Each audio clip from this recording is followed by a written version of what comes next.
শ্বশুর ফাদার আপনার হাতে কি? পিঠা গো পিঠা, তোর শরীর হাতে বানানো পিঠা। তো শ্বশুর ফাদার জীবনে কোনোদিন তো শুনি নাই যে পিঠা পাওয়া যাবে না। তুই কথা কব না, তুই কথা কলে আমার কলে মাথা কলে গরম হয়ে যায়। শ্বশুর ফাদার অন্য কেউ কিছু করলে কি আপনার অন্য কিছু গরম হয়? ওরে আল্লাহ রে, তুই চুপ কর, তোকে মেরিয়া গলে দাঁত ভেঙে এলে দেবো। শ্বশুর ফাদার দাঁত ভেঙে দিলে আমি এই পিঠা খামো নি কেঙ্গা করে? ওরে আল্লাহ রে, তুই চুপ থাকবা, তুই চুপ থাক। এই শ্বশুর ফাদার এই পিঠা কি দিয়ে বানাচ্ছে? এই পিঠা চাউলের গুঁড়ো দেবান আছে। চাউলের গুঁড়ার পিঠা এত মজা? চাউলের গুঁড়া না জানি কত মজা।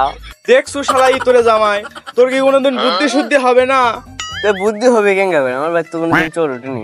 এই চোরের সাথে বুদ্ধির কি সম্পর্ক? কেন আপনি জানেন না চোর পালালে যে বুদ্ধি বাড়ে? চোর আসবি আমার বাড়ি চুরি করলে পালাবি, তারপরে আমার বুদ্ধি বাড়বি। এটা কি আপনি জানেন না? তোকে যে আম খাওয়ার জন্য টেকা দুনু, আম খাসু। বাজারে যে আম পাইনি, পরে আমের জুস কিনে খাবি। তোকে আম খাবার কছুনু যাতে আজ থেকে তোর ভালো করে ঘুম হয়। আম খাবার তা আমের জুস খাসু, এখন ঘুম হওয়ার বদলে যে পেট খারাপ হবি নি, বাইরে একটা শেষ করে দুম বলে। খালি আমারই দোষ না? এই শ্বশুর ফাদার আমার বউ কার মতো হচ্ছে? কে আমার মতো হচ্ছে? তাই তো কই, প্রতিদিন আপনার বিটি আপনার মতো লাঠি হাতে দিলে আমাকে পিটাই গেছে। ওরে লাঠি দিয়ে পিটাই কেন? প্রতিদিন রাতে আমি বিছনা ভরে পেশাব করি ওই জন্য। ওরে শালারে তুই থামাচ্ছ।